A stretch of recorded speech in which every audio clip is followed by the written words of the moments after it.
All right, welcome in everyone. Ready for another deep dive. Today we're going deep on something I know is always on your minds. Your kids' education. Peeling back the layers and really understanding what's going on. Yeah, it's such a huge topic. And you as parents are right there in the trenches, navigating this complex system. We all want the same thing at the end of the day, though, right? We want our kids to thrive. Not just, be successful, but truly live fulfilling lives. Absolutely. And that's the mission for today. We've really dug deep into a ton of research, expert opinions, even some personal stories from people who've had a real impact on education. Yeah, we've got perspectives from folks like Lily Eskelsen Garcia, Bob Morrison, Pasi Sahlberg, people who've really shaped the conversation. A whole spectrum of ideas. And our goal is to pull out those key insights, those nuggets of wisdom, so you can walk away with a much clearer understanding of what a good education really means. And just as important, what your role is in all of this. Because you do have a role, a crucial one. It's natural to feel anxieties about your kids' education. We saw that a lot in our research. Oh, yeah, for sure. The one-size-fits-all worry, the need for kids to develop critical thinking and creative problem-solving skills, and also a real desire for parents to have a voice in what's happening in schools. All super valid points. Totally. So we're going to tackle all that and more. We'll look at the current system, where it's working and where it's, well, not working so well. We'll explore alternative approaches, and most importantly, we'll really zero in on you, the parent, and the huge influence you have. So first things first, when we throw around this phrase, good education, what are we really talking about here? Right, because it's easy to just default to good grades. Yeah. But, our research suggests we need to widen the lens a bit. Yeah, totally. We're talking about raising kids who understand the world around them, who discover and develop their own talents, and who have those essential skills to not just make a living, but to live a meaningful life. Yeah. Contribute to society, be good citizens. Which makes sense, right? But here's the thing. The world they're heading into is changing faster than ever before. Oh, absolutely.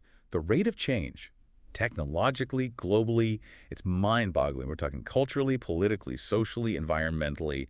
Everything's shifting. Big time. And education has to keep pace. It's got to adapt if we want our kids to not just survive, but thrive in this new world. One thing that jumped out at me in the research was this intense focus on STEM education, science, technology, engineering, math. It's almost like it's the only path to success these days. Yeah, and there's a real push from governments and policymakers to prioritize STEM. The logic is there to a degree. STEM fields are seen as driving economic growth and innovation. Those skills are in high demand. But our sources also raise a really important counterpoint. They do. It's not that STEM isn't important, of course it is, but this laser focus has kind of led to other areas being neglected, right? Yeah, the arts and humanities, for example. There's this idea that they're left crucial and so they get fewer resources. But our sources argue that they're just as important for developing well-rounded individuals and for society as a whole. It's like saying you can build a house with just bricks and no mortar. Exactly. You need both. The arts, humanities, they nurture creativity, critical thinking, empathy, things that are tough to measure on a standardized test, but are vital for a thriving society and, honestly, for a fulfilled life. And this narrowing of the curriculum, it seems tied to another big issue that's kind of taken over education: high-stakes testing. Oh, yeah. The impact of standardized testing is huge, and it's something our sources really dive into. It's everywhere these days. It affects students, obviously, but also the teachers and even the schools themselves. Funding, teacher tenure, school closures, all these things can hinge on test scores. It's crazy. And we came across this perspective from Anya Kamenetz, who calls them bubble tests, and she's pretty critical of them. Yeah, what was her take? Well, she questions whether they're really a valid way to make such big decisions about students and teachers' futures, especially when you look at how they impact certain groups. Like, for example? Minority students, kids from lower income families, English language learners, those with learning disabilities, they're often disproportionately affected by these tests. And the stakes are high. Very high. We're talking about grade promotion, graduation, even college admissions. And it's not just the kids. Teachers face job insecurity based on test scores. And schools can be penalized, even shut down if they don't meet certain benchmarks. This wasn't the reality when most of us were in school, was it? No, not at all. We had tests, but not like this. Right.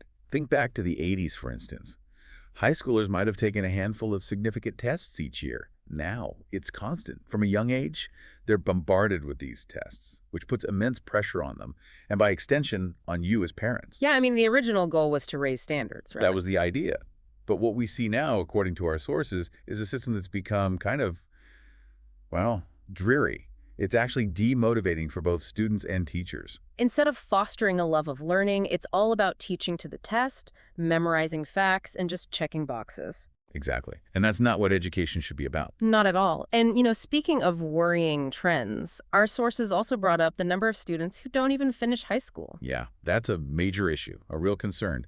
In the U.S., roughly 1 in 5 students who start ninth grade doesn't end up graduating with a diploma. 1 in 5, that's huge. It is. And there are so many factors at play, poverty being a huge one, obviously. Then you have the growing number of kids in single-parent households where, parents are working multiple jobs, juggling so much. Time is a major constraint. And of course, teen pregnancy plays a role too. It's a complex web of social and economic factors. So, as parents, what can we actually do? How do we navigate the system and give our kids the best possible chance? Well, our research outlines a bunch of different options. You can, of course, just enroll your kid in your local public school and take a more passive approach. Hmm. Or you can be really proactive, building strong relationships with teachers, supporting them at home, getting involved in the school community, volunteering, joining parent-teacher associations, even advocating for policy changes at the local level. And for parents who feel like the traditional public school system isn't the right fit, There are alternatives: charter schools, private schools, even for-profit institutions. Homeschooling, unschooling, online learning. There's a whole spectrum of options. it's important to remember, though, that just picking an alternative doesn't automatically mean it's better. Right, each has its pros and cons, but it's good to know you have choices. Could you explain the difference between public and charter schools? I think a lot of parents are confused about that. Sure. So public schools, they're mainly funded by taxpayers, right? Free for all students to attend. They're governed by local school districts and have to follow state and federal regulations about their curriculum and how they operate. Makes sense. Charter schools, though, are also publicly funded and tuition-free. But they're usually run by independent organizations, and they often have a specific focus or mission.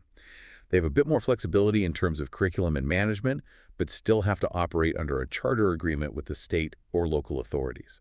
It's interesting. Our research pointed out that a lot of countries with really high-performing education systems, they don't put as much emphasis on private or charter schools as we do in the U.S. That's true. A lot of those nations prioritize having a top-notch public education system for everyone, instead of having this kind of divided system where private schools are seen as the better option. It's definitely something to think about. So, for parents trying to figure all this out, what should they really be focusing on? What's the big picture goal here? The core message in all our research is this: your job is to help your kids build a foundation for a happy and productive life. And education's a big part of that, right? You want to see your child develop as an individual, gain knowledge, build skills, discover their strengths, get support where they need it. And feel challenged, right? Like actually enjoy learning. Exactly. Grow in confidence. So how do you make that happen? Our sources suggest 3 main paths. 1, work within the system to make positive changes. 2, push for broader systemic reforms. Or 3, choose alternative education paths entirely. So a whole range of ways to be involved. Now let's shift gears a bit and talk about what it means to be a parent today. Family life looks pretty different than it did a few generations ago. It does. We used to have this very specific image of a family married couple, their biological kids. But now there's so much diversity in family structures. Blended families, single parents, all sorts of arrangements. And our responsibilities as parents go way beyond just, putting food on the table and keeping a roof over their heads. Our sources talked about Maslow's hierarchy of needs, which is a helpful way to think about it. Yeah, it lays out these different levels of human needs. Physiological needs, safety, belonging and love, esteem, and at the top, self-actualization. That idea of reaching your full potential. Right. And as parents, we play a huge role in helping our kids meet all those needs, from the most basic to those higher level ones. It's also interesting to think about how the very idea of childhood and what we expect from parents, that's changed over time and across cultures, too. Oh, definitely. Hmm. Historically and culturally, there are so many different perspectives on what it means to be a child, a parent. Even the concept of a teenager as a separate developmental stage, that's a relatively new idea. We also can't ignore the very real pressures parents face today.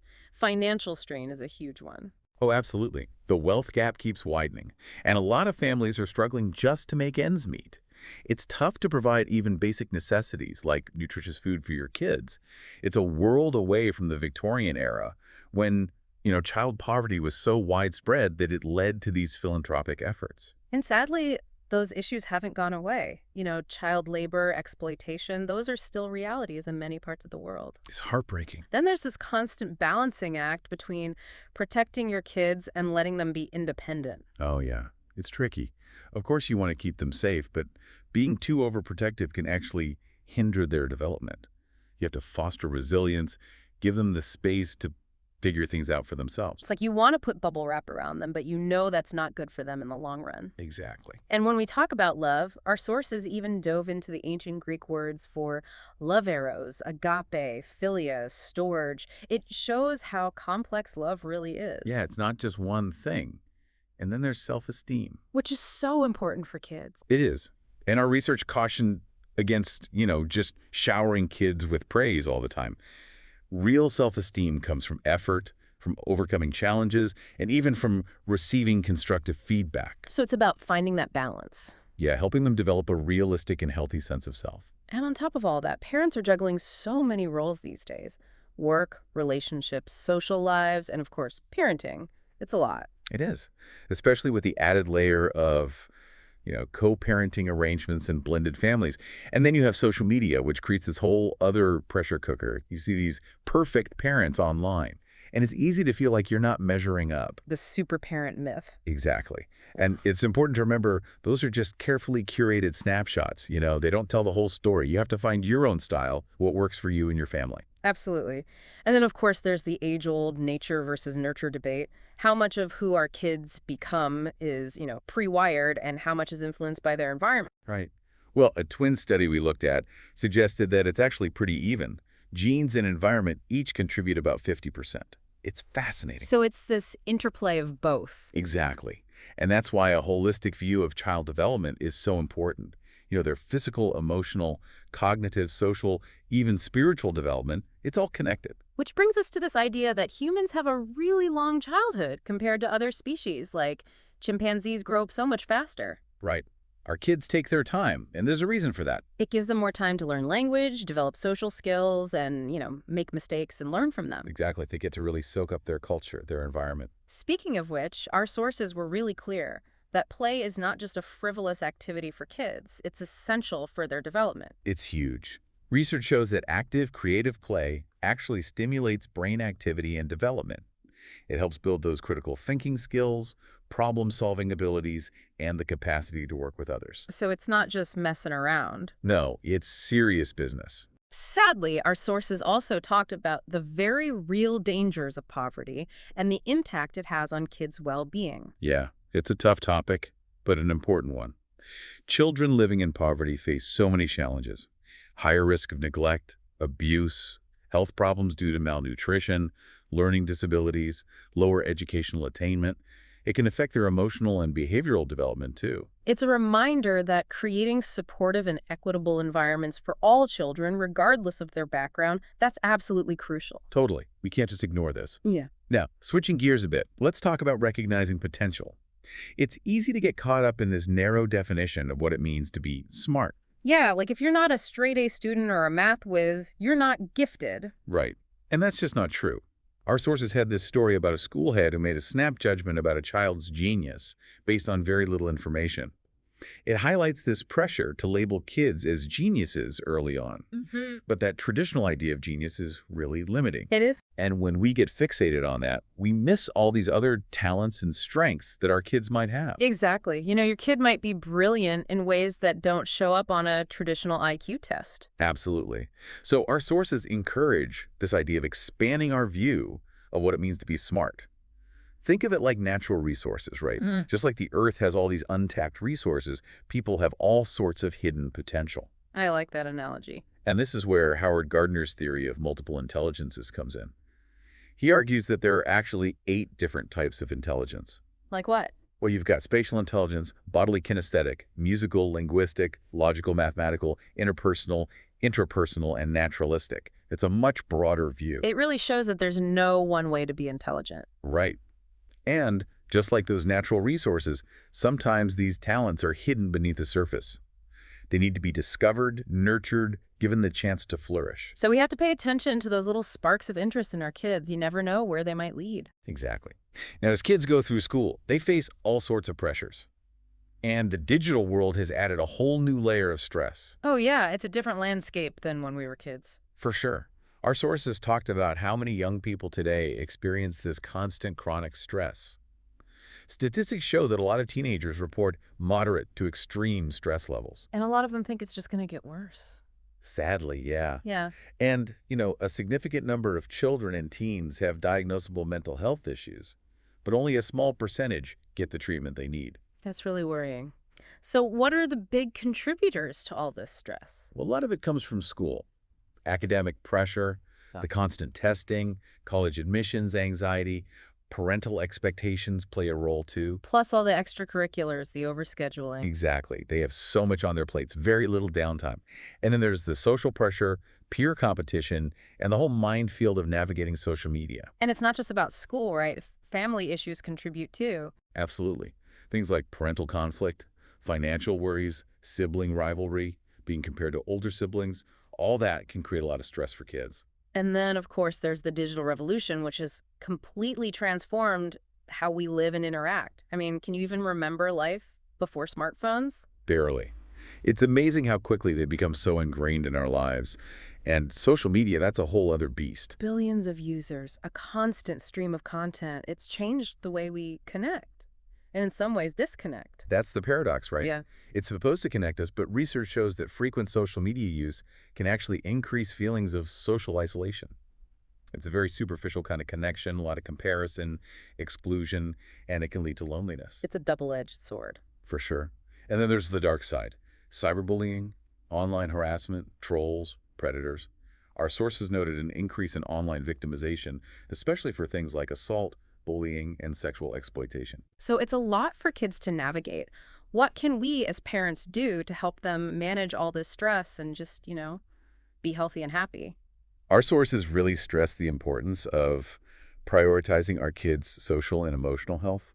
It's as fundamental as their physical needs. Like, we make sure they eat, we make sure they're safe, but sometimes we forget about their emotional well-being. Right. And we have to be mindful because we're often so busy and stressed ourselves that we miss those subtle signs that our kids are struggling. Dr. Lisa Firestone made a great point. She said that we can get so caught up in the logistics, the schedules, the homework, that we miss those emotional cues. Totally. We become these taskmasters and we forget to really connect with our kids on an emotional level. So what are some signs that our kids might be stressed out? Well, things like increased irritability, more physical complaints like headaches or stomach aches, changes in their social behavior becoming withdrawn or clingy, negative self-talk, just generally seeming down. So those are red flags. Yeah. If you see a few of those, it's time to have a conversation and maybe seek professional help. One thing we can all do, though, is make sure they're getting enough sleep. And honestly, we need to prioritize that for ourselves, too. Oh, absolutely. Sleep is crucial. It affects everything. Our mood, our ability to focus, our physical health. And our kids need a lot of it. They do. And they also need to move. The recommendation is about an hour of moderate to vigorous physical activity every day. Which, according to the World Health Organization, most teens aren't getting. Right. And it's not just about structured exercise programs. It's about that good old-fashioned play, what our sources call real play. Yeah, what's the difference? So real play is driven by the child. It's something they choose, something they enjoy, often involves make-believe, and it's active. They're engaged, setting the rules, using their imagination. It's different from, organized sports or passive screen time. Right, it's more free-flowing. Exactly. And it's so beneficial for their physical, social, emotional, and cognitive development. It helps them build resilience, learn to manage stress, be more creative. Sadly, though, kids are getting less and less real play these days. Yeah, there's less time for it, fewer safe spaces for it, and sometimes a lack of understanding about how important it actually is. It's something we need to prioritize. For sure. And along those lines, there's also this idea of letting our kids take risks.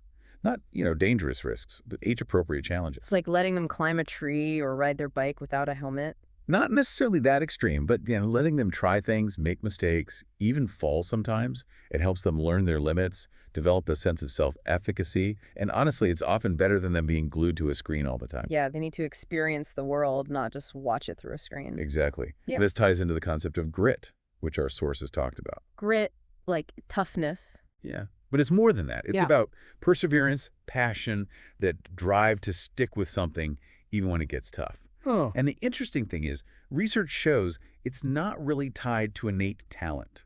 So anyone can develop grit. It seems so. And it comes from experiencing both success and failure, learning from both. It's funny, our sources brought up this guy from the early 1900s, Kurt Hahn, and his 6 declines of modern youth. It's interesting to look at those through a modern lens. Yeah, he talked about declines in physical fitness, initiative, memory, manual skills, self-discipline, and compassion. Some of those still resonate today. They do. And his solution was to create programs like Round Square and Outward Bound. Experiences that challenged kids, helped them develop resilience and character. So in a way, he was ahead of his time. He was. So bringing it back to education, it's not just about subjects and tests, right? It's about the big picture. What do we want our kids to get out of school? What do we want them to know and be able to do? Exactly. It's about those fundamental aims. And our research identified 4 main purposes of education. Okay, let's hear them. The first is economic development. It's natural for parents to want their kids to have good jobs, be financially secure. But here's the thing. The job market's changing so fast. It's like trying to hit a moving target. Exactly. Mhm. So the traditional idea that everyone needs a college degree, it's not necessarily true anymore. There are tons of skilled labor jobs that don't require a 4-year degree, and they pay well. But those jobs aren't always valued the same way, are they? Unfortunately not. Yeah, There's this push to send everyone to college, but it's not always the best fit for every kid. right. The second purpose is social development. Learning is inherently social. Think about how kids learn language through interacting with others. Makes sense. So schools need to create opportunities for kids to collaborate, learn how to work together, leverage each other's strengths, resolve conflicts. These are essential skills for life, especially in today's world, which is so interconnected. Yeah, you can't just work in a silo anymore. Right.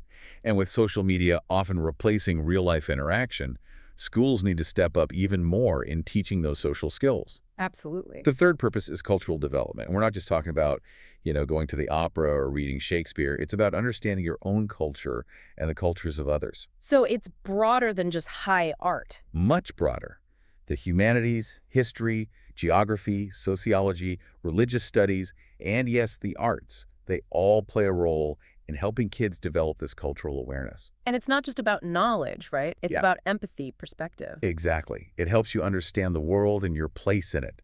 Our sources even shared a story about a kid named Jonathan who found this incredible sense of belonging and support through art programs. So it can really be transformative. It can. And finally, the fourth purpose is learning to live. This is about personal development, well-being, those essential life skills. Like things you don't necessarily learn in a textbook. Right. Our sources raise concerns about how much emphasis is placed on those core academic subjects: math, language, science, social studies. And they felt like other areas were getting squeezed out. Yeah, things like the arts, physical education, vocational training, even college admissions. They often prioritize those core subjects, which sends a message about what's really valued. Right. And within this idea of learning to live, creativity is super important. Oh, absolutely. It's about being able to think outside the box, come up with new ideas, solve problems. And it's not just for artists. It's a skill that's valuable in any field. For sure. And then there's happiness, well-being. That's a big part of learning to live a good life. And while some of that's influenced by genes and our environment, research shows that we can actually control a good chunk of our own happiness through our choices and behaviors. So we have some agency there. We do. Yeah. So education should be about nurturing the whole child, helping them develop intellectually, socially, culturally, and personally. Totally. So when we talk about a good school, what are we really looking for? What makes a school environment conducive to all that learning and growth? Our sources identified 6 key elements: curriculum, teaching, assessment methods, the school schedule, the environment, and the overall school culture. And it's about how those elements work together. So it's not enough to just have a great curriculum if the teaching is bad, or vice versa. Exactly. It's like a recipe. You need all the ingredients in the right proportions. Let's talk about the arts and physical activity. They're often seen as extras, but our sources really emphasize their importance. They are crucial. The arts, they give form to human experience, They inspire us, help us express ourselves, represent our values. And participating in the arts, or even just appreciating them, helps develop all sorts of intelligences. And when you combine different subject areas, integrate them, that makes learning so much more powerful. Oh, definitely. And teachers need to be able to adapt, to personalize their approach for different students. And just as important as the arts is physical activity. It's not just about recess anymore, is it? No, it should be considered a core part of education. We talked about real play earlier, and that's a big piece of it. But even things like dance, they've been shown to have amazing benefits. Really? Yeah, some research suggests that dance can actually improve academic performance, particularly in math. That's fascinating. It is. And it makes sense when you think about the mind-body connection. And there's a lot of research on that. One study we looked at showed that incorporating physical education into preschool actually led to better reading scores later on. So it's not just about physical health. No, it affects everything. And there was this great analogy from Lily Eskelsen Garcia, who said that the arts are just as essential as those core academic subjects. They're not just for the gifted kids. Exactly. They're for everyone. Now, creating the right learning environment is also crucial. Our sources talked about the benefits of mixed-age classrooms, where kids are grouped by skill level rather than just age. So you could have a really advanced 8-year-old learning alongside a 10-year-old who's at the same level. Exactly. It helps both kids. And the overall school environment matters too. Whether it feels welcoming, stimulating, or just kind of sterile and joyless, that impacts kids' moods and their willingness to learn. For sure. What are some signs that our kid might not be in the right school environment? Well, if they're constantly unhappy, dreading going to school, complaining about unfairness, losing interest in learning, procrastinating a lot, those are all things to pay attention to. Red flags. And for some families, homeschooling or unschooling might be the answer. Right. Homeschooling allows for a lot of individualization. You can set the pace, choose the curriculum, and it can foster really strong family bonds. And unschooling, that's even more child-led, right? Yeah, there's no set curriculum. Learning is driven by the child's interests, their natural curiosity. Yeah. There's a great quote from Earl Stevens who said, "Kids learn naturally if they're not prevented from doing so." I like that. And then you have Montessori education, which is based on this idea that movement and cognition are linked. It emphasizes choice, curiosity, intrinsic rewards, collaboration, real-world context. So lots of different ways to approach education, but no matter what approach you take, good teachers are essential. Absolutely. Our sources were full of stories about these amazing teachers who really went above and beyond. The kind of teachers who inspire you, who make you want to learn. Teaching is an art, isn't it? It is. It's like magic, is one of our sources put it. Right. And there are so many different teaching styles. The key is for teachers to connect with their students as individuals, to adapt their methods to meet different needs. And students have to be active participants too, right? Oh, absolutely. You can't just pour knowledge into their heads. They have to engage, be curious, take ownership of their learning. So what makes a truly great teacher? It's more than just knowing you're a subject. It's about engaging students, creating a supportive environment, empowering them, setting high expectations. This is a pretty tall order. It is. And that's why high-performing education systems invest so much in selecting and training their teachers. They know how important it is. Our sources also had some concerns about alternative teacher training programs, like Teach for America, which are great in some ways, but they question whether they provide enough training in those essential teaching skills. Yeah, it's not just about knowing the content. No, it's about being able to convey it, inspire students, manage a classroom. Now let's talk about something that I know causes a lot of stress for both kids and parents: homework. Oh, yeah, the homework debate. It's a classic. Some people are adamantly against it, others swear by it. Alfie Kohn, for example, argues that homework doesn't really lead to better achievement and just takes away from family time. So what does the research say? Well, it's a mixed bag. Dr. Harris Cooper, who's done a lot of research on this, concluded that homework does have a positive effect on achievement, especially for older students. But it's not a guarantee, and too much homework can be counterproductive. Yeah, it can take away from sleep, relaxation, family time. It's all about balance. Exactly. And our sources also pointed out that sometimes parental involvement can actually backfire. Like when parents are doing the homework.